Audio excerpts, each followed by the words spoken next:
ब्रह्मसूत्रम। ब्रह्मसूत्र ग्रंथ में page number 80 और 80 पेज पर ऊपर से तृतीय पंक्ति है, शुरू में है न अविद्या कल्पित भेद निवृत्ति परत्वात् शास्त्रस्य। मिला? चलिए, तो न अविद्या कल्पित इत्यादि जो पंक्ति है उसके ऊपर लिखिए समाधानम। समाधान ग्रंथ है। समाधान किस चीज का कर रहे हैं? तो शंका की गई थी इसके पूर्व पंक्ति में। क्या शंका थी? कि कह रहे कि अविषयत्वे ब्रह्मण शास्त्र योनित्वानुपपत्ति इति चेत न। ठीक है जी। तो शंका ये थी कि ऊपर जो बताया कि ब्रह्म अविषय है कि नहीं, और विधि क्रिया का भी कर्म नहीं है, उपासना का भी कर्म नहीं है। और विधि क्रिया का मतलब शब्दजन्य जो ज्ञान, शब्द बोध जिसको कहते हैं, अर्थात तत्वमसि इत्यादि वाक्य सुनने के बाद अहम ब्रह्मास्मि इत्याकारक जो ब्रह्माकार वृत्ति रूप शब्द बोध उत्पन्न होता है, उसका भी विषय ब्रह्म नहीं है। अर्थात शब्द प्रमाण भी नहीं है ब्रह्म के लिए, यह अर्थ निकल आ रहा है। और यदि ऐसी बात है तो पीछे तृतीय सूत्र में शास्त्र योनित्वात् ऐसा कहा था कि ब्रह्म के लिए केवल शास्त्र ही प्रमाण है, शास्त्र रूप प्रमाण से ही ब्रह्म बोध होता है, ये बात कही थी। और अब कह रहे हैं कि ब्रह्म विधि क्रिया का भी विषय नहीं है और किसी प्रमाण का भी विषय नहीं है, क्योंकि कोई भी प्रमाण ब्रह्म का इदंतया निर्देश नहीं कर सकता है, अतः अविषय हुआ। चक्षुरादि प्रमाणों का भी अविषय हुआ, तो शास्त्र योनित्वात् इस बात के लिए विरोध आएगा, ऐसी है शंका। किसकी? पूर्व पक्षी की। तो देखिए, अविषयत्वे ब्रह्मण शास्त्र योनित्वानुपपत्ति इति चेत न, उसका उत्तर दे रहे अब न करके आगे। न मतलब ऐसी शंका मत करो। क्यों भाई? तो बता रहे हैं कि अविद्या कल्पित भेद निवृत्ति परत्वात् शास्त्रस्य। शास्त्रस्य अविद्या कल्पित भेद निवृत्ति परत्वात्। शास्त्र प्रमाणक ब्रह्म, इसका मतलब क्या? इसका मतलब ये नहीं है कि जैसे घट का ज्ञान होता है इदम रूप से, उस प्रकार इदम रूप से शास्त्र का बोध, शास्त्र बोध ब्रह्म का कराता है, ऐसी बात नहीं है। ठीक है ना? फिर शास्त्र बोध कराता है ये भी कहा जाता है, इसका क्या तात्पर्य है? इसका तात्पर्य इतना ही है कि शास्त्र रूप प्रमाण से क्या होता है कि जो अविद्या के द्वारा कल्पित भेद है, उस भेद की निवृत्ति होती है। और भेद की निवृत्ति होना ही ब्रह्म की प्राप्ति है। तो भेद निवृत्ति परक शास्त्र है, भेद निवृत्ति यही शास्त्र का फल है। अतः ब्रह्म शास्त्र प्रमाणक है, ऐसा कहा गया है पीछे शास्त्रीय योनित्वात् इत्यादि से। और विधि क्रिया का भी विषय नहीं है ब्रह्म, किसी का अविषय है ब्रह्म। ये कहने का क्या तात्पर्य है? ये कहने का यह तात्पर्य है कि शास्त्र इदंतया ब्रह्म का बोध नहीं करा सकता, इसलिए कहा गया कि अविषय है।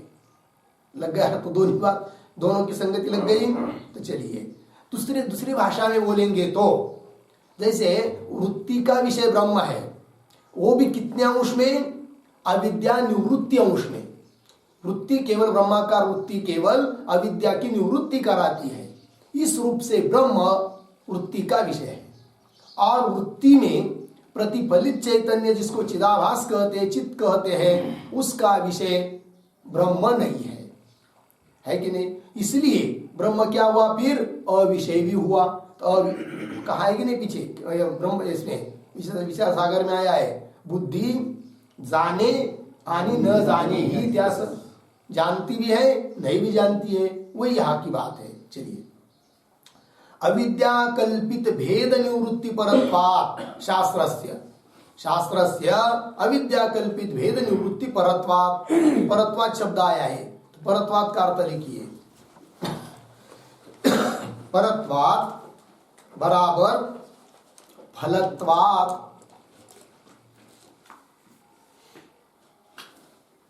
फलत्वात् अर्धविराम, निवृत्ति रूप ब्रह्म तात्पर्यात् वा, निवृत्ति रूप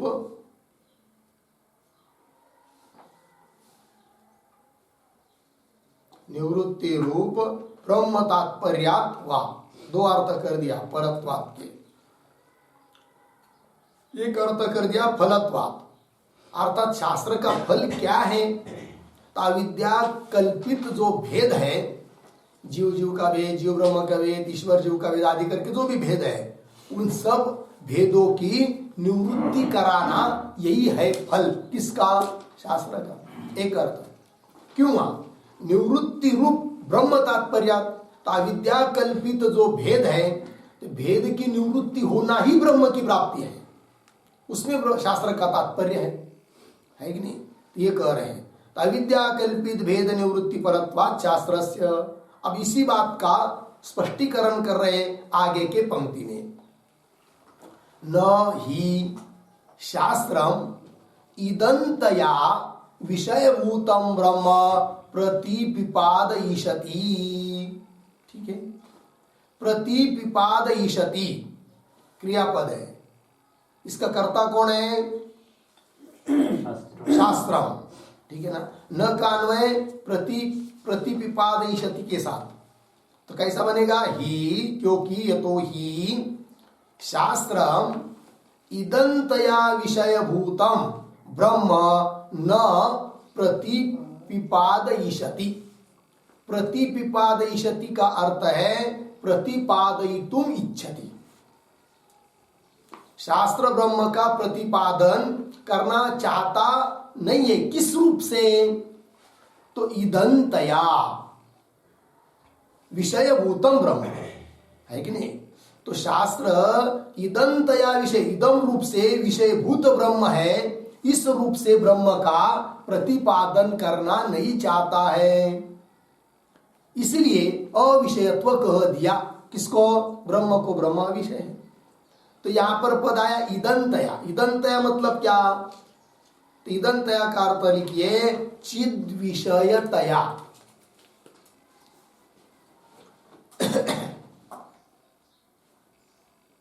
चिद विषयतया।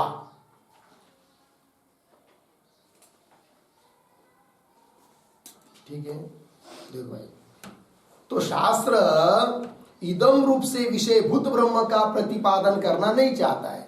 इदम रूप से मतलब ज्ञान का विषय बनता है ब्रह्म, इस रूप से ब्रह्म का प्रतिपादन करना नहीं चाहता है। कौन? शास्त्र। जैसे घट ज्ञान का विषय है, अर्थात वृत्ति का भी विषय है, और वृत्ति में प्रतिफलित जो चिदाभास उसका भी विषय है। कौन? घट। है कि नहीं? वृत्ति क्या करती है? अज्ञान का नाश, निवृत्ति कर देती है, और अज्ञान की निवृत्ति होने पर उस घट का प्रकाशन करता है। कौन? चिदाभास। उस प्रकार ब्रह्माकार वृत्ति हो गई शास्त्र प्रमाण से, तो वो वृत्ति क्या करती है? केवल अविद्या की निवृत्ति कर देती है, अविद्या कल्पित भेद की निवृत्ति कर देती है। फिर ब्रह्म का प्रकाशन करने के लिए चित अर्थात चैतन्य की, चिदाभास की जरूरत नहीं है, क्योंकि वो स्वयं प्रकाश है। ठीक है कि नहीं? इसलिए कहा कि शास्त्रम इदंतया चिद विषयतया, चिद मतलब ज्ञान, ज्ञान का विषय ब्रह्म है, इस रूप से प्रतिपादन नहीं करना चाहता है शास्त्र। क्योंकि ब्रह्म यदि ज्ञान का विषय बनेगा तो ब्रह्म दृश्य हो जाएगा।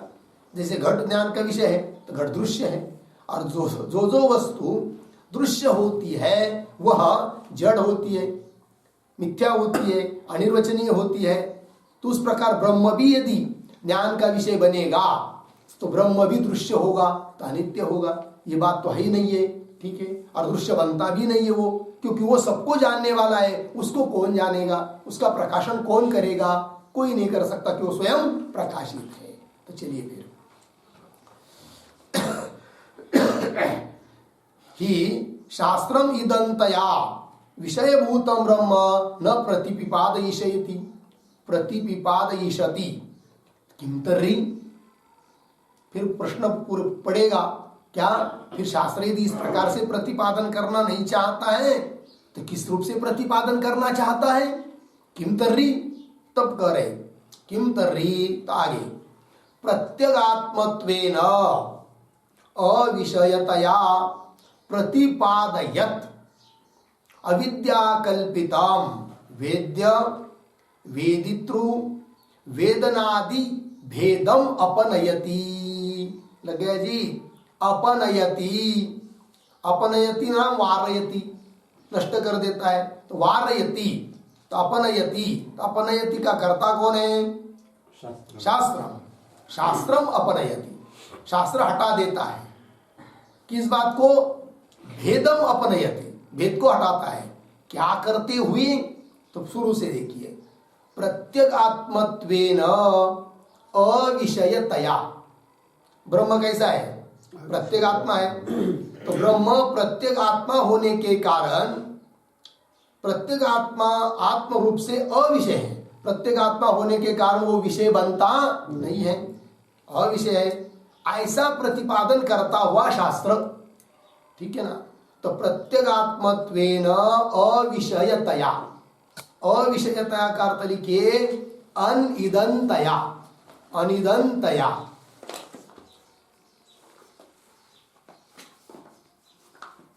अनिदंतया मतलब अनिदंतया।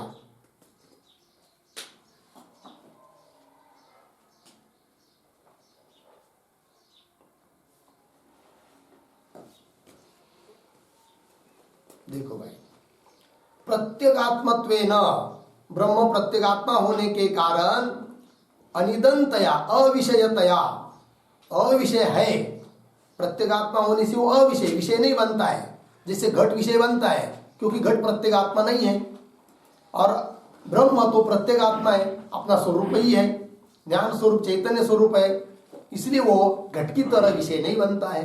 इसलिए कह रहे हैं कि प्रत्यगात्मत्वेन अविषयतया प्रतिपादयत्, इस प्रकार का प्रतिपादन करता हुआ शास्त्र क्या करता है, अविद्या कल्पितम, अविद्या के द्वारा कल्पित जो भेद, किस प्रकार का भेद, जैसे वेद्य, वेद्य मतलब ज्ञेय, वेदितृ मतलब ज्ञाता, और वेदना मतलब ज्ञान, तो ज्ञेय ज्ञाता ज्ञान इत्यादि जो अविद्या के द्वारा कल्पित भेद है, उन सभी भेदों को अपनयति, निवृत्त कर देता है शास्त्र। लग गया जी, तो शास्त्र योनित्व इस बात की भी सिद्धि हुई, और अविषय है इस बात की भी सिद्धि हुई, तो दोनों बात बैठ गई। ठीक, तो अपनयति ये जो वाक्य है उसके आधार पर थोड़ा लिखते हैं।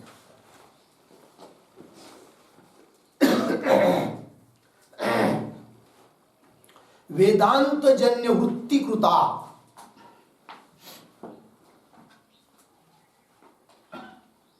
वेदांत जन्य वृत्ति कृता अविद्यानिवृत्ति फलशालितया,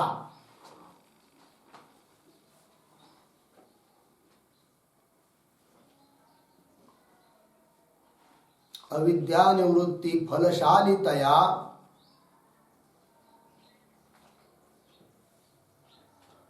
ब्रह्मणः शास्त्र प्रमाणकत्वम,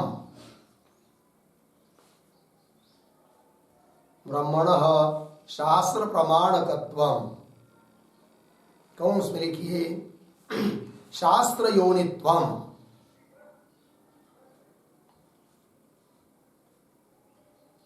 शास्त्र योनित्वम कंस बंद भवती पूर्ण विराम एवं रूपेण,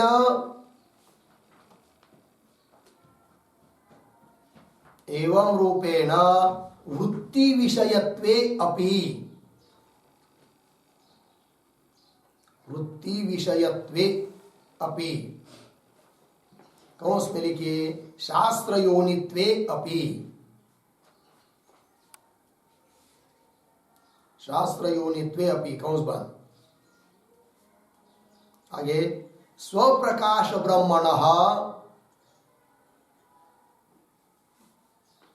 स्वप्रकाश ब्रह्मणः इदंतया, इदंतया अविषयत्वात्,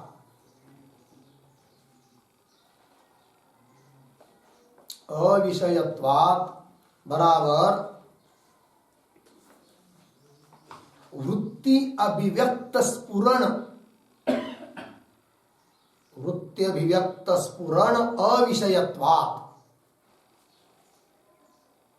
वृत्ति अभिव्यक्त स्फुरण अविषयत्वात्,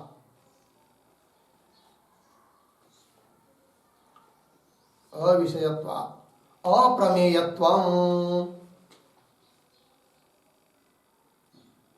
अप्रमेयत्वम् बराबर शाब्द बोध अविषयत्वम्, शाब्द बोधाविषयत्वम् अस्ति एव, अस्ति एव पूर्णविराम। तेन तेन ब्रह्मणः अविषयत्वे अपि,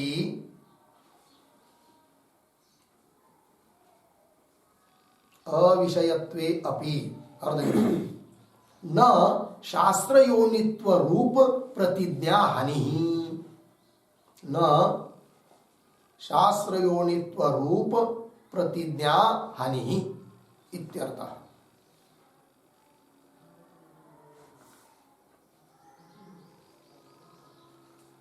ठीक है, अर्थ देखिए भाई। तो वेदांत जन्य वृत्ति कृता, वेदांत वाक्यों से उत्पन्न होने वाली जो वृत्ति, उस वृत्ति से अविद्या वृत्ति, अविद्या निवृत्ति फलशालितया, उससे क्या होता है, वेदांत जन्य वृत्ति से अविद्या की निवृत्ति होती है, वही उसका फल है। इस प्रकार फलशाली होने से ब्रह्मण शास्त्र प्रमाणकत्व, तो ब्रह्म शास्त्र प्रमाणक हो गया, अर्थात शास्त्र योनित्व ब्रह्म में आ गया, क्योंकि शास्त्र रूप प्रमाण से उत्पन्न होने वाली जो वृत्ति, वह वृत्ति क्या करती है, अविद्या की निवृत्ति कर देती है। तो इस रूप से ब्रह्म शास्त्र का विषय बन गया, तो शास्त्र योनित्व शास्त्र प्रमाणकत्व आ गया।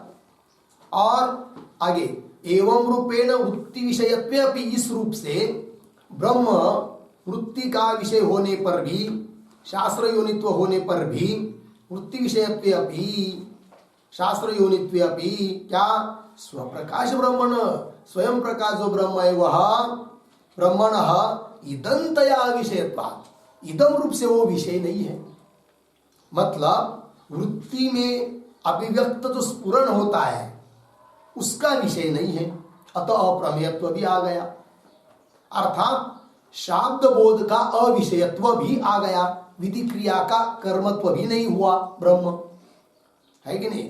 तो दोनों बात हो गई। तो तेन, ऐसा होने से ब्रह्मण अविषयत्वे अपि, इस प्रकार से ब्रह्म अविषय होने पर भी न शास्त्र योनित्व रूप प्रतिज्ञा हानि, शास्त्र योनित्व जो प्रतिज्ञा की थी उसकी भी हानि नहीं है। लग गया अर्थ। चलिए भाई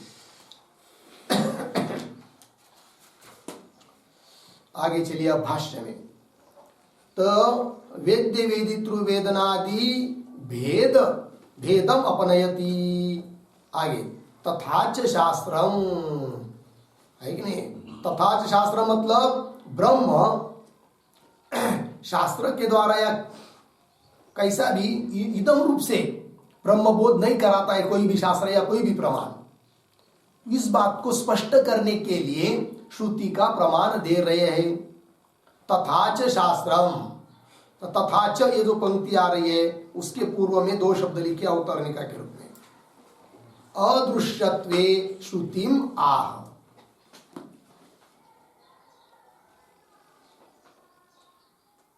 अदृश्यत्वे श्रुतिम आह तथा चैति। मतलब ब्रह्म दृश्य नहीं है, इदम रूप से विषय नहीं बनता है, ज्ञान का विषय नहीं है।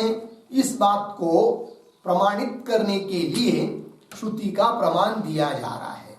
तो श्रुति है यस्य अमतम तस्य मतम, अर्धविराम, मतम यस्य न वेद सह अविज्ञातम विजानताम विज्ञातम अविजानताम, ये श्रुति है। श्रुति के पदों का थोड़ा अन्वय करेंगे। तो यस्य अमताम तस्य मतम, या तो ठीक है। आगे यस्य मतम, यस्य मतम सह न वेद, सह न वेद। आगे विजानताम अविज्ञातम, और अविजानताम विज्ञातम। ठीक है, अर्थ देखिए अभी। तो यस्य अमतम तस्य मतम, मतलब यस्य अर्थात जिस पुरुष के लिए ब्रह्म कैसा है, अमतम, अमत है, तस्य मतम, उसको यथार्थ रूप से ब्रह्म का ज्ञान हो गया है। यस्य अमतम मतलब जो ब्रह्म को अमत समझता है, अदृश्य समझता है, दृश्य नहीं समझता है घट की तरह, तस्य मतम, उसको ही यथार्थ रूप से ब्रह्म का ज्ञान हुआ है, क्योंकि ब्रह्म दृश्य ही नहीं है। ठीक है, किंतु इसके विपरीत आओ, यस्य मतम, जो पुरुष ब्रह्म को मतम ऐसा समझता है, मतलब दृश्य समझता है, ज्ञान का विषय है ब्रह्म ऐसा समझता है घट की तरह, तो न वेद सह, सह न वेद, उसने यथार्थ रूप से ब्रह्म को जाना ही नहीं। इसका मतलब ब्रह्म दृश्य नहीं है, क्योंकि जो दृश्य रूप से समझता है उसने ब्रह्म को यथार्थ रूप से जाना ही नहीं है। और जो अदृश्य समझता है, अमत समझता है, उसको ही यथार्थ रूप से हुआ है क्या, ब्रह्मबोध, यह अर्थ हुआ। ठीक है, तो अविषय है ब्रह्म, लगा। उसी को स्पष्ट कर रहे आगे, विजानताम अविज्ञातम, विजानताम अर्थात यथार्थ रूप से, सम्यक रूप से ब्रह्म का ज्ञान अनुभव जिसको हुआ है, उसके लिए ब्रह्म कैसा है, अविज्ञातम, अविज्ञात है। अविज्ञात है मतलब उसके लिए वो ब्रह्म को दृश्य रूप से समझता ही नहीं है, तो अविज्ञात हुआ। और विजानताम विज्ञातम, किंतु जो समझता है कि हमको ब्रह्म ज्ञान हुआ है, हमने ब्रह्म को जाना है, हम देखते रोज ब्रह्म को, ऐसा बोलने वाला जो है विजानताम, अयथार्थ ज्ञानी, असम्यक दर्शी, विजानताम का अर्थ, उसके लिए ब्रह्म क्या है फिर, विज्ञातम, दृश्य है, क्योंकि उन्होंने यथार्थ रूप से ब्रह्म को जाना ही नहीं है। कुल मिलाकर ब्रह्म इदंतया विषय नहीं बनता है, लगे कि नहीं, ज्ञान का विषय नहीं है, दृश्य नहीं है, ये बात की सिद्धि हुई। इसलिए कह दिया कि ब्रह्म अविषय है, विधि क्रिया का भी विषय नहीं है, किसी प्रमाण का विषय नहीं है, इस रूप से है कि नहीं। और ब्रह्म शास्त्र प्रमाणक है, ये कहने का क्या तात्पर्य, तो शास्त्रजन्य वृत्ति के द्वारा अविद्या कल्पित भेद की और अविद्या की निवृत्ति होती है, और अविद्या की निवृत्ति होना ही ब्रह्म की प्राप्ति है, इसलिए कह दिया ब्रह्म शास्त्र प्रमाणक है। तो दोनों बात हो गई, लगे यार। तो ये जो श्रुति आई है यस्य अमतम तस्य मतम इत्यादि, इनका अर्थ लिख लेते हैं। तो प्रतीक है यस्य बराबर यस्य पुरुषस्य,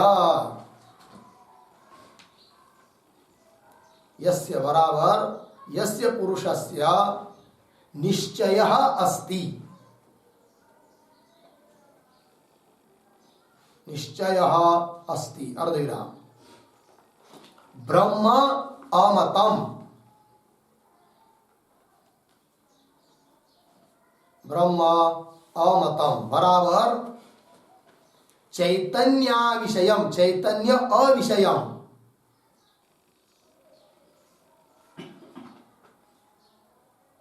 चैतन्य अविषयम कौंस में लिखिए ज्ञान अविषयम ज्ञानाविषयम ज्ञान अविषयम बराबर न दृश्यम न दृश्यम कौंस बंद इति हो गया अर्धविराम। फिर आगे प्रतीक तस्य तस्य बराबर तेन पुरुषेण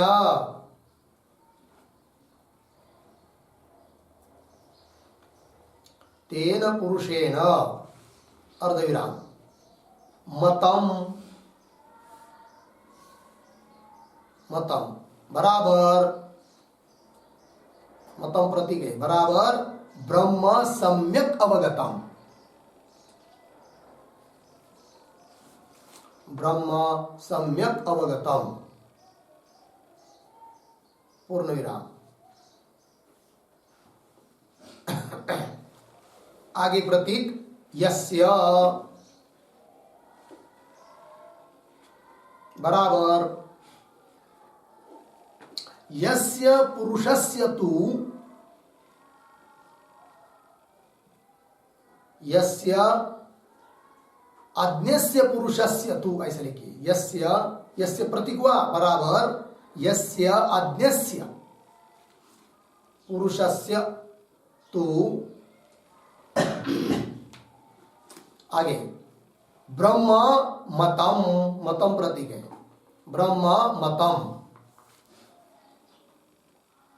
मतम बराबर चैतन्य विषयम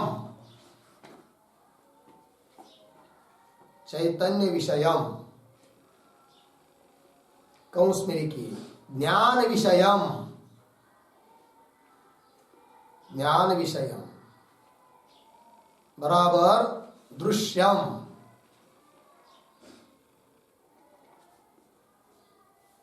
दृश्यम कौंस बंद इति निश्चयः अस्ति इति निश्चयः अस्ति पूर्ण विराम। आगे प्रतीक न सह वेद न सह वेद बराबर सह सह न ब्रह्म अवगतवान न ब्रह्म अवगतवान इत्यर्थः।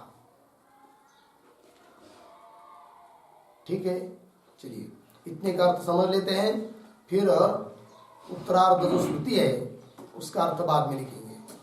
तो देखिए भाई, तो यस्य श्रुति में आया है कि यस्य अमतम तस्य मतम, तो उसका अर्थ लिख रहे हैं यस्य मतलब यस्य पुरुषस्य, जिस पुरुष का निश्चय है।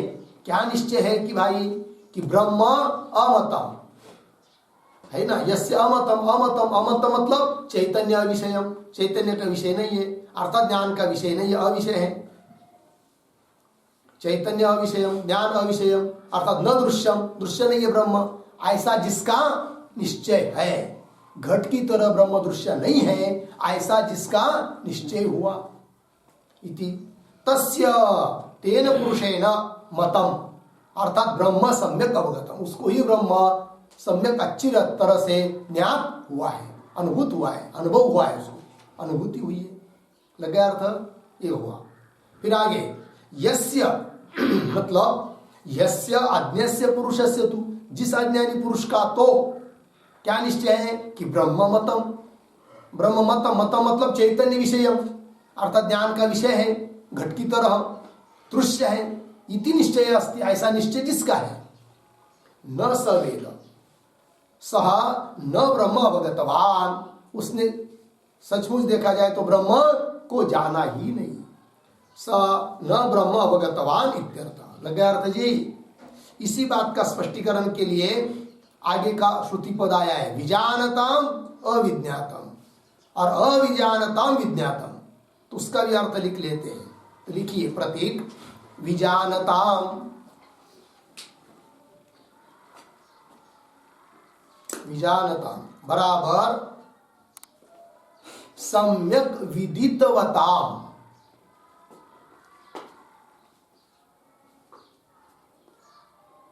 सम्यक विदितवताम,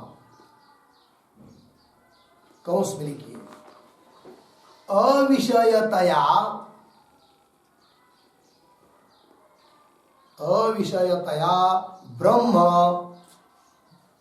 विजानताम, ब्रह्म विजानताम कौंस बंद। आगे ब्रह्म अविज्ञातम,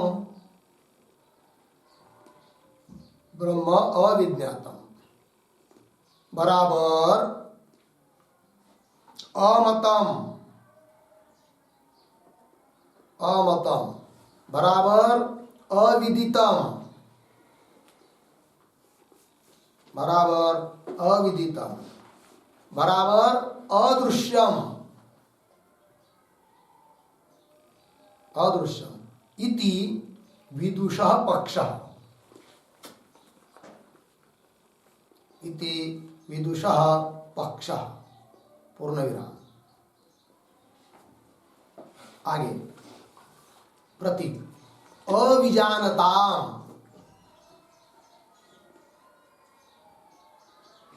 अविजानताम बराबर असम्यक दर्शिनाम अज्ञानाम, असम्यक दर्शिनाम अज्ञानाम, कौंस में लिखिए इंद्रिय मनोबुद्धिषु एव, इंद्रिय मनोबुद्धिषु एव आत्मदर्शिनाम इत्यर्थः, आत्मदर्शिनाम इत्यर्थः कौंस बंद। तू ब्रह्म, तू ब्रह्म विज्ञातम, विज्ञातम बराबर विदितम, विदितम बराबर दृश्यम इति, इति अविदुषः पक्षः, अविदुषः पक्षः। ठीक है, अर्थ देखिए भाई। तो श्रुति में पद आया है विजानताम, विजानताम का अर्थ कर दिया सम्यक विदितवताम, अर्थात सम्यक रूप से ब्रह्म का ज्ञान जिसको हुआ है। किस रूप से? अविषयतया ब्रह्म विजानता, अविषय रूप से जो ब्रह्म को जानता है, कि ब्रह्म विषय नहीं बनता है ज्ञान का, इस रूप से ब्रह्म विजानता, उसके लिए क्या? ब्रह्म अविज्ञातम, यथार्थ रूप से सच रूप से ब्रह्म का अनुभव जिसको हुआ है उसके लिए ब्रह्म क्या है? अविज्ञात है। अविज्ञात है मतलब अमत है, अमत है मतलब अविदित है, मतलब अदृश्य है, अर्थात उसके लिए ब्रह्म घट की तरह दृश्य नहीं है, उसको ही यथार्थ रूप से ब्रह्म का ज्ञान हुआ। तो क्या पद, कौन से पद हुए? विजानताम अविज्ञातम, ये पहला पद हो गया, लग गया जी। ये जो पक्ष है ये विद्वान का पक्ष है, ज्ञानी का पक्ष है, ठीक है। अब दूसरा पक्ष जो है वो अज्ञानी का है, वो कौन सा? तो अंतिम पद आया है अविजानताम विज्ञातम, है अविजानताम, उसके लिए क्या है? ब्रह्म विज्ञात है। तो ऊपर ऊपर से देखने के लिए ऐसा लग रहा है क्या पद कैसा? अविजानताम कर रहे हो और उसके लिए विज्ञात कर रहे हो, ज्ञात कर रहे हो, ये कैसे? तो लिख के दिया आपको। तो आगे अविजानताम ये प्रतीक है, उसका अर्थ बताया असम्यक दर्शिनाम, मतलब यथार्थ रूप से ब्रह्म का बोध जिनको नहीं हुआ है उसको कहेंगे यहां पर क्या? अविजानता, है कि नहीं? तो असम्यक दर्शिनाम अज्ञानाम, अर्थात जो लोग इंद्रिय को चाहे मन को, चाहे बुद्धि को ही ब्रह्म समझते, आत्मा समझते, ऐसे लोग इति आत्मदर्शिना, इंद्रिय मन बुद्धि देह इत्यादि को ही आत्मा समझने वाले ऐसे जो लोग हैं उनके लिए तो ब्रह्म विज्ञातम, उनके लिए ब्रह्म विज्ञात है। विज्ञात है मतलब विदित है, मतलब दृश्य है कि नहीं? क्योंकि वो समझते हैं हमको क्या ब्रह्म दिखाई दे रहा है, दृश्य है उनके लिए, किंतु यथार्थ रूप से उनको ज्ञान हुआ ही नहीं है कि नहीं? इति अविदुषा पक्ष, वो ये अज्ञानी का पक्ष है। लगा अर्थ जी? तो चलिए, तो कुल मिलाकर क्या निर्णय हुआ कि ब्रह्म क्या कैसा है? अविषय है, किसी भी प्रमाण का विषय होता नहीं है, विधि क्रिया का भी कर्म नहीं है, इस रूप से। चलिए, और श्रुति प्रमाण दे रहे हैं क्या? न दृष्टे है द्रष्टारम पश्ये है, तो दृष्टे है द्रष्टारम न पश्ये है, दृष्टि के दृष्टा को कोई नहीं देख सकता विषय रूप से, ठीक है ना? तो क्या है दृष्टि? दृष्टा क्या है कि जिसको कोई देख नहीं सकता। तो लिखिए इस श्रुति का भी अर्थ। तो प्रतीक है दृष्टे है बराबर चाक्षुष मनोवृत्ते है,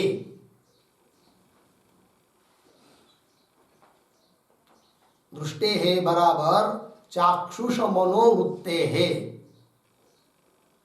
अर्धविराम, द्रष्टारम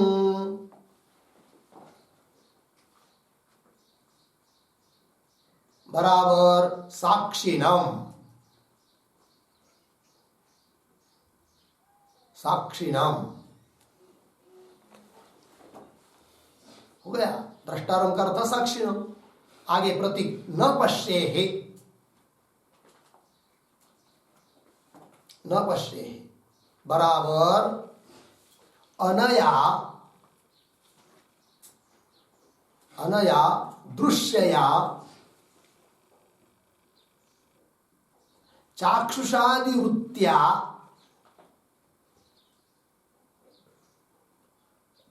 चाक्षुषादि वृत्त्या न पश्येहे।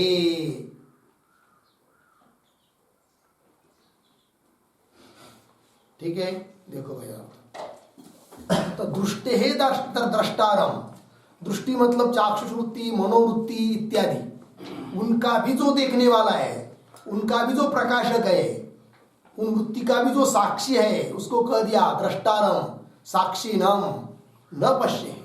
न पश्ये मतलब उस चाक्षुषादि वृत्ति के द्वारा, मनोआदि वृत्ति के द्वारा न पश्ये है, कोई भी उस दृष्टा को, वृत्ति के प्रकाशक को वृत्ति नहीं देख सकती, कोई नहीं देख सकता।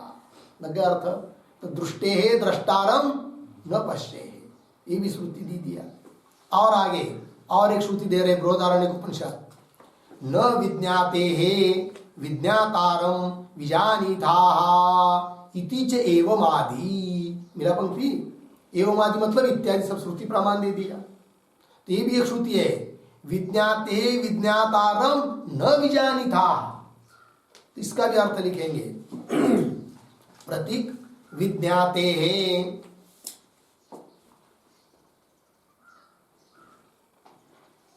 विज्ञाते है बराबर निश्चय रूपाया बुद्धिवृत्ते है, निश्चय रूपाया बुद्धिवृत्ते है। आगे प्रतीक विज्ञातारम, विज्ञातारम बराबर साक्षिणम, अर्धविराम, न विजानीथा प्रतीक है, न विजानीथा बराबर तया बुद्धिवृत्त्या, तया बुद्धिवृत्त्या न विषयं कुर्याः, न विषयं कुर्याः। ठीक है, अर्थ देखिए भाई, विज्ञाते है, विज्ञाते अर्थात निश्चय रूपाया बुद्धिवृत्ते, निश्चय रूप जो बुद्धिवृत्ति होती है उसका, निश्चयात्मक जो बुद्धि उसका भी प्रकाशक, दृष्टा, साक्षी, तो वो कह दिया विज्ञातार अर्थ साक्षी न विजानिता, नहीं जान सकते हैं किससे, तया बुद्धिवृत्तिया, वो जो निश्चयात्मक बुद्धिवृत्ति है उससे भी उस वृत्ति के प्रकाशक दृष्टा साक्षी को जान नहीं सकते, ये कह दिया। तो तस्या तया न विजानिता तया बुद्धिवृत्तिया न विषयम कुर्या, उस बुद्धिवृत्ति से उसको विषय नहीं कर सकते ब्रह्म को, साक्षी को। अतः ब्रह्म कैसा हुआ, अविषय ही हुआ। चलिए आगे मूल भाष्य में, न विज्ञातेर विज्ञातारम विजानिता इति च एवमादि, लग गया अर्थ। आगे अतः अविद्या कल्पित संसारित्व निवर्तनेन नित्य मुक्त आत्मस्वरूप समर्पणा न मोक्षस्य अनित्यत्व दोषः। ठीक है जी, हाँ। तो ये जो पंक्ति आ रही है अतः इत्यादि, तो उसके अवतरणिका के रूप में एक वाक्य लिखेंगे, ननु अविद्या अविद्यादि निवर्तकत्वेन, ननु अविद्यादि निवर्तकत्वेन शास्त्रस्य प्रामाण्ये अपि, शास्त्रस्य प्रामाण्ये अपि निवृत्तेः आगंतुकत्वात्,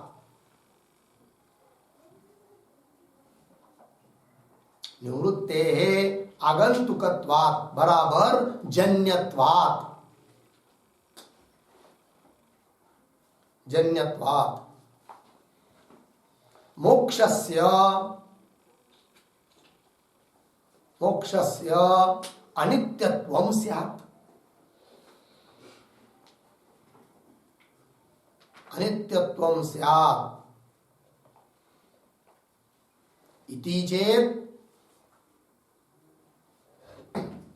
इति चेत् न इति आह, न इति आह अतः इति, अतः इति, अतः इत्यादि पंक्ति। ठीक है, अर्थ देखिए भाई। तो पूर्व पक्षी कह कर रहा है कि ठीक है, ननु अविद्यादि निवर्तकत्वेन शास्त्रस्य, शास्त्र प्रमाण से क्या होता है, शास्त्र पढ़ेंगे तो अविद्या की क्या होगी, निवृत्ति होगी। तो शास्त्र निवृत्त, शास्त्र निवर्त, अविद्या निवर्तकत्वेन, अविद्या की निवृत्ति करने वाला होने से शास्त्र से प्रामाण्य, इसलिए शास्त्र क्या है, प्रमाणभूत है, शास्त्र प्रमाणक है ब्रह्म। किंतु ऐसा होने पर भी तो शास्त्र पढ़े, ज्ञान हुआ, अविद्या की निवृत्ति हुई, और इतना ही काम करता है शास्त्र, अविद्या की निवृत्ति, और अविद्या की निवृत्ति ब्रह्म प्राप्ति है, अर्थात अविद्या निवृत्ति मोक्ष हुआ तुम्हारे मत में।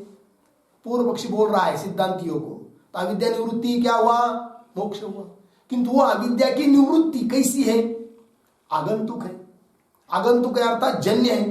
अभी अभी तुमको ज्ञान हुआ और अविद्या की निवृत्ति हुई, और अविद्या निवृत्ति को तुम मोक्ष कहते हो, है कि नहीं। तो अविद्या निवृत्ति ये जन्य होने से तुम्हारा मोक्ष कैसा हुआ, फिर अनित्य होगा, क्योंकि जो जो चीज जन्य होती है वह अनित्य होती है।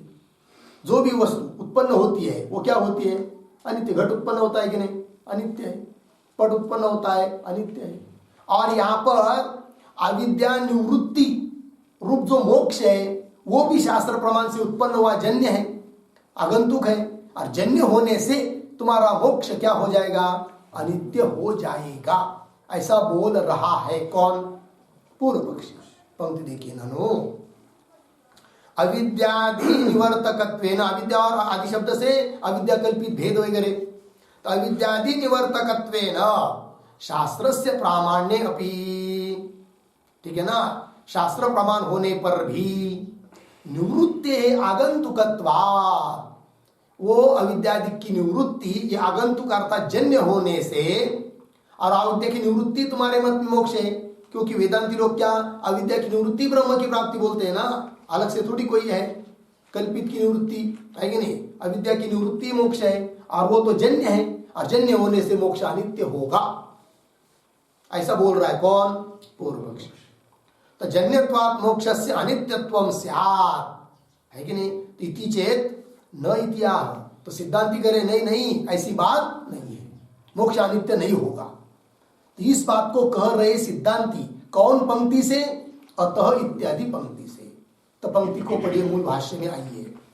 अतः अविद्या कल्पित संसारित्व निवर्तनेन, मिला अतः, अतः शब्द का अर्थ लिखिए, अतः मतलब तत्व ज्ञानात्,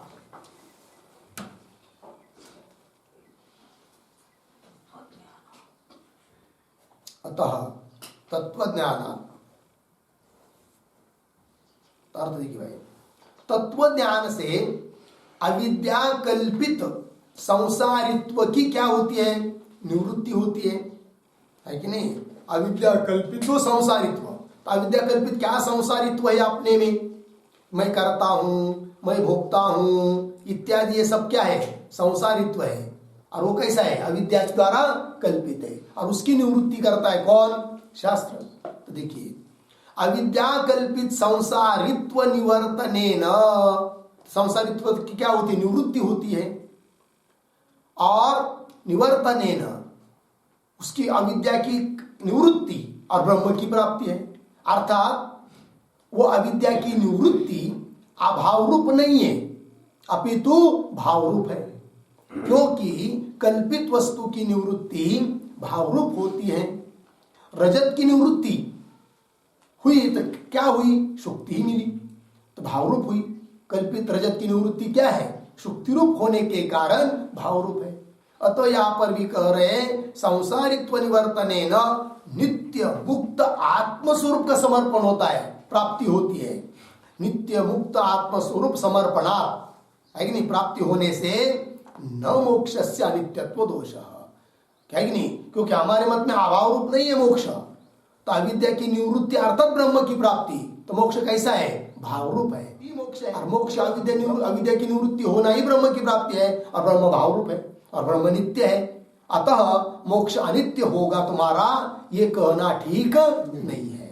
वही कह रहे हैं नित्य मुक्त आत्मस्वरूप समर्पणात्, नित्य मुक्त ऐसा आत्मा का स्वरूप प्राप्त हो जाने से न मोक्षस्य अनित्यत्व दोष, मोक्षस्य अनित्यत्व दोष न, मोक्ष में अनित्यत्व दोष आएगा ऐसा कह नहीं सकते, ये कह दिया। लग गया जी। तो एक वाक्य लिखते इस पर, ये जो आया है कि नहीं, अविद्या कल्पित संसारित्व निवर्तनेन इत्यादि, उस पर ध्वंसस्य नित्यत्वात्,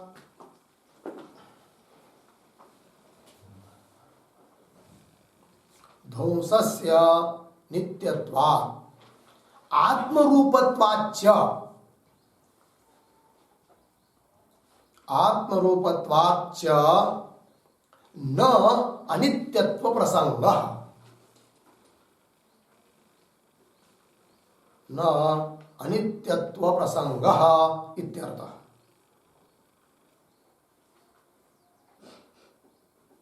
ठीक है, अर्थ देखिए भाई, ध्वंसस्य नित्यत्वात्, क्योंकि अविद्या की निवृत्ति मतलब ध्वंस है, और ध्वंस नैयायिकों को ने कैसा माना है? नित्य माना है कि नहीं। तो ध्वंस नित्य है। दूसरी बात, वो आत्मरूप है, क्योंकि अविद्या की निवृत्ति, वो अविद्या का ध्वंस आत्मस्वरूप है, कल्पित वस्तु की निवृत्ति भावरूप होती है कि नहीं।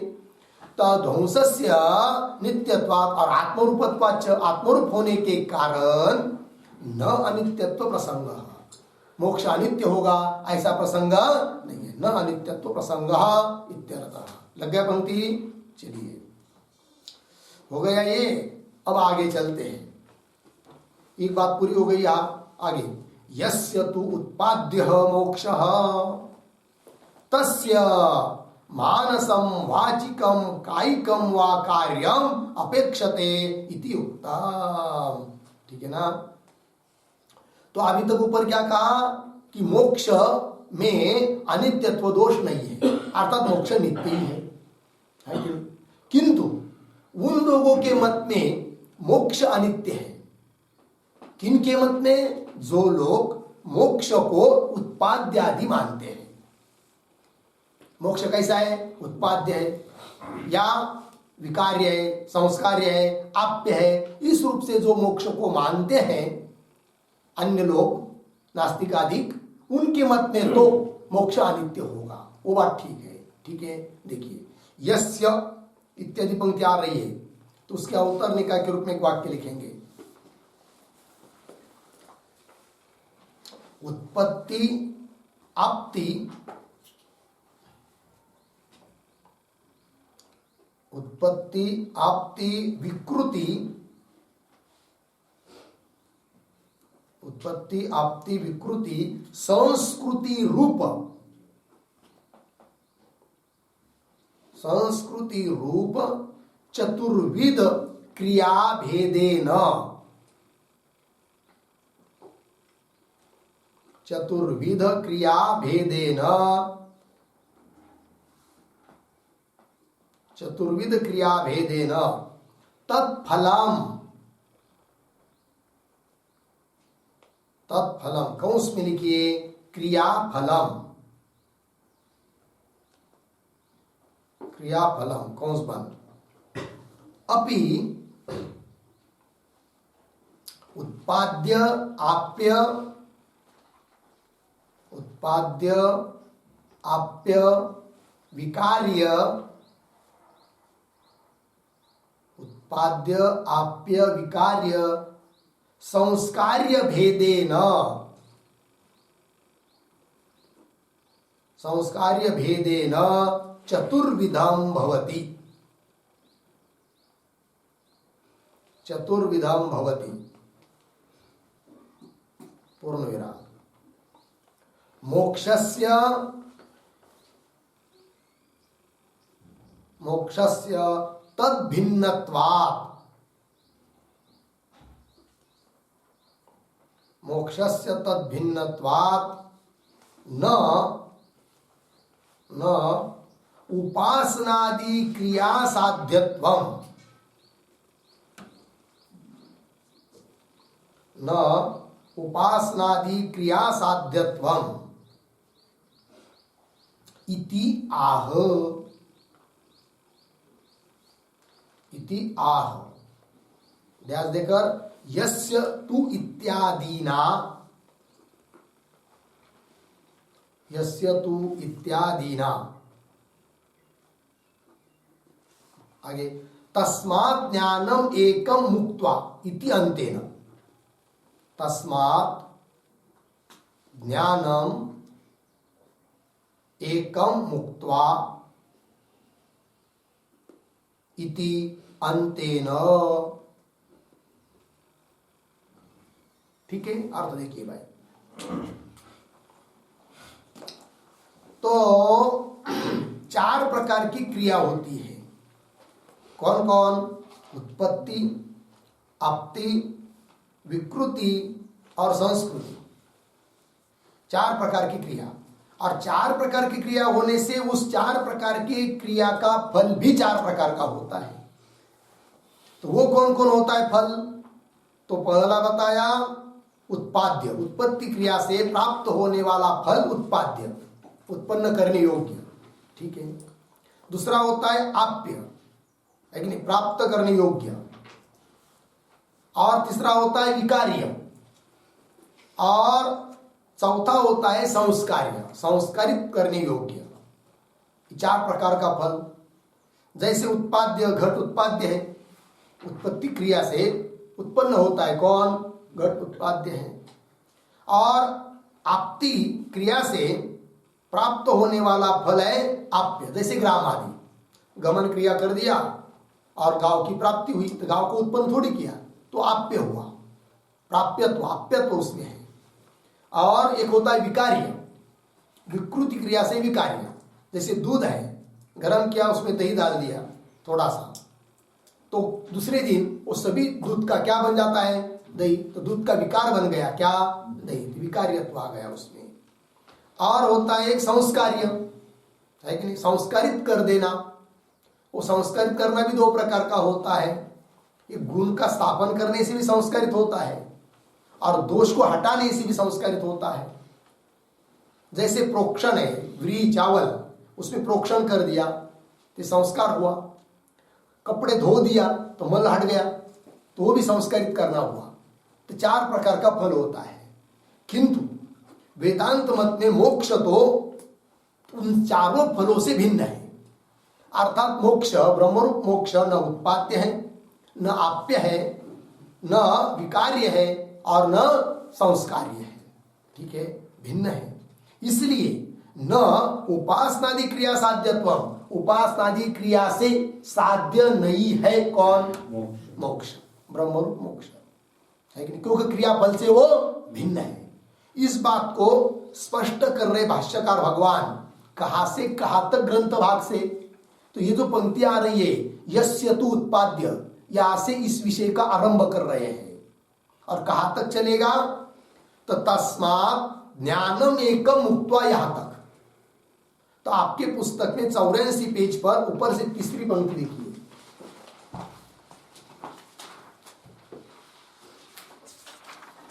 मिला? 84 पर है ना? 84 पेज पर ऊपर से चौथी पंक्ति। 84 पेज पर आपके पुस्तक में ऊपर से चौथी पंक्ति।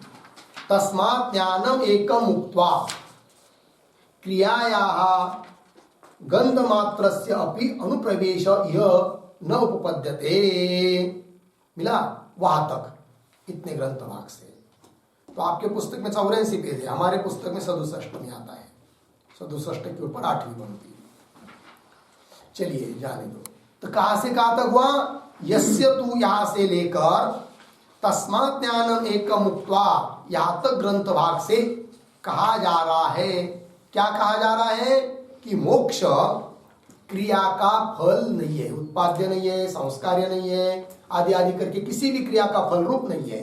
अतः उपासनादि क्रिया से साध्य नहीं है कौन? मोक्ष। ठीक है, चलिए आप तो आगे भाष्य में चलिए।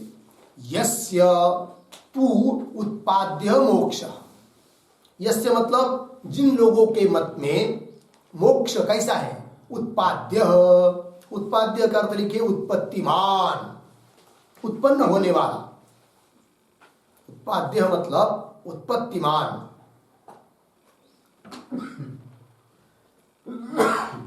ठीक है, तो बौद्धों के मत में मोक्ष उत्पाद्य है। ठीक है, चलिए। तो यस्य तु उत्पाद्य मोक्ष, जिनके मत में मोक्ष उत्पत्तिमान है, तस्य, उनके मत में तो मानसम वाचिकम कायिकम वा कार्यम अपेक्षते इति उक्तम। तो उनके मत में तो ठीक है, मोक्ष उत्पाद्य होने के कारण उस उत्पन्न होने वाले मोक्ष के लिए कर्म की अपेक्षा है कि नहीं? क्योंकि उत्पाद्य वस्तु, उत्पाद्य क्या है? कर्म का फल है। इसलिए उनके लिए ये ठीक है कि कर्म की अपेक्षा वो करेंगे भी। ठीक है, किंतु वेदांत मत में उत्पाद्य नहीं है मोक्ष, इसलिए कर्म की अपेक्षा नहीं है, ये कहना। तो यस्य तु उत्पाद्य मोक्ष तस्य, उनके लिए मानसम वाचिकम कायिकम वा कार्यम, कार्यम शब्द का अर्थ लिखिए कर्म। कार्य मतलब कर्म, अपेक्षते, कर्म की अपेक्षा होती है उनको। कौन से कर्म की अपेक्षा होती है? तो कर्म के 3 भेद बताया, मानसम वाचिकम कायिकम। तो वो कैसे? तो उस पर लिखिए एक वाक्य। मानसम बराबर उपासना रूपम कर्म, मानसम बराबर उपासना रूपम कर्म, मानसम बराबर उपासना रूपम कर्म, अर्धविराम। वाचिकम बराबर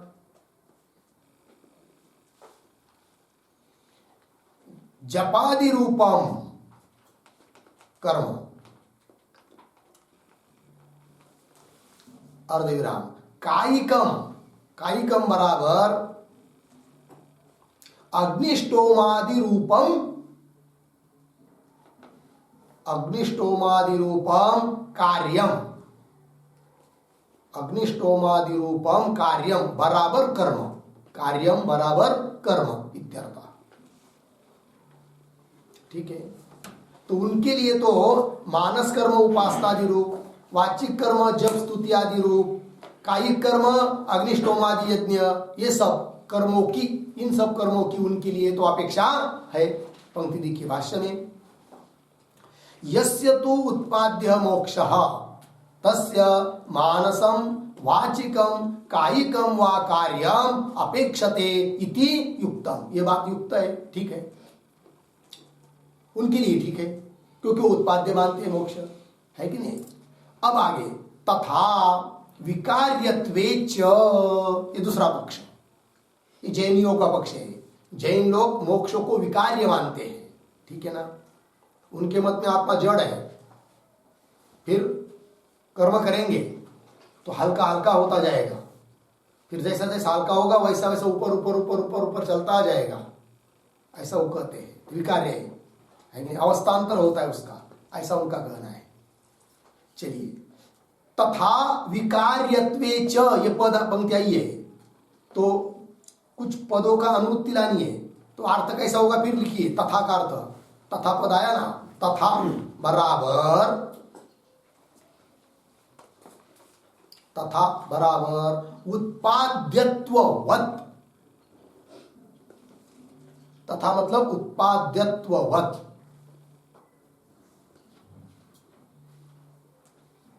उत्पाद्यत्ववत् हो गया। और आगे विकार्यत्वेच ऐसा पद है ना, उसका अर्थ लिखिए, उसके आगे क्या करना है पूर्ण, विकार्यत्वेच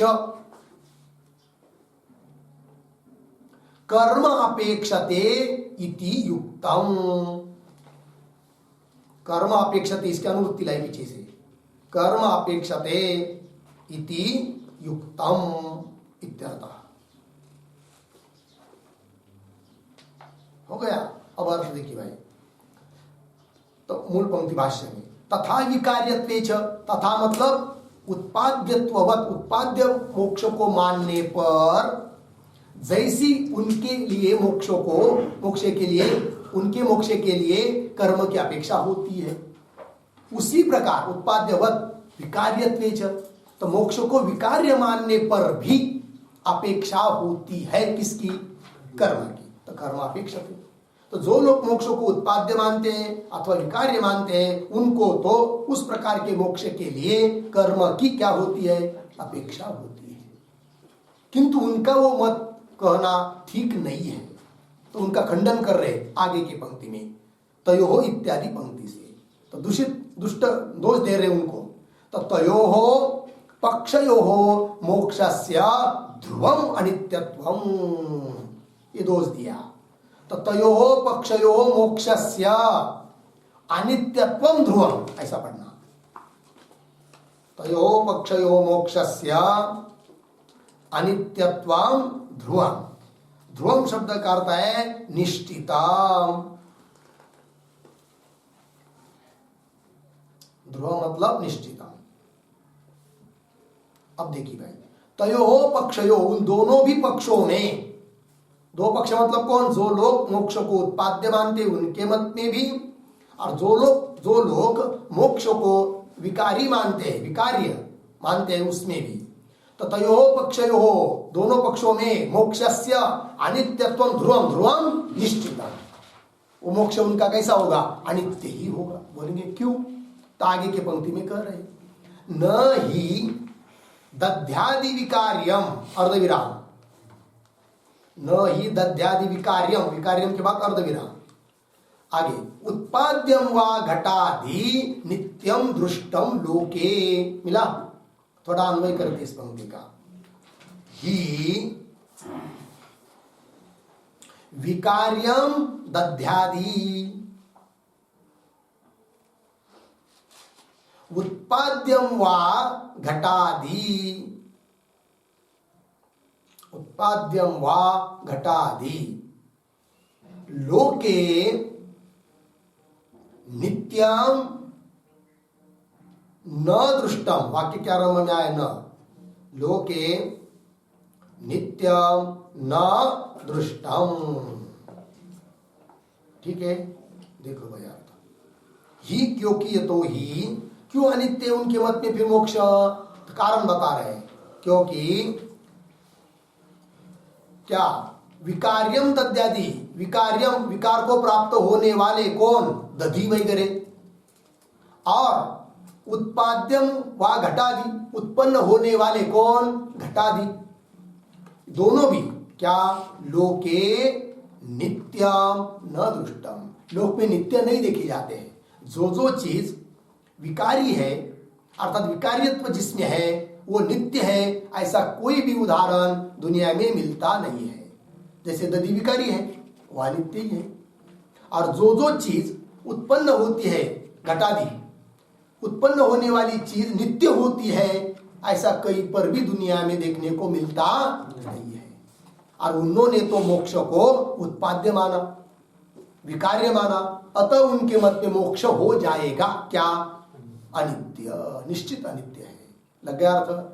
किंतु वेदांत मत में मोक्ष न तो उत्पाद्य है और न विकार्य है, अतः वेदांत मत में मोक्ष अनित्य नहीं है।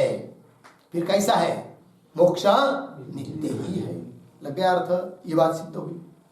और तो 4 प्रकार का फल बताया कि नहीं क्रिया का? कौन कौन? उत्पाद्य, विकार्य, आप्य, संस्कार्य। तो वेदांत मत में मोक्ष उत्पाद्य नहीं है, विकार्य भी नहीं है।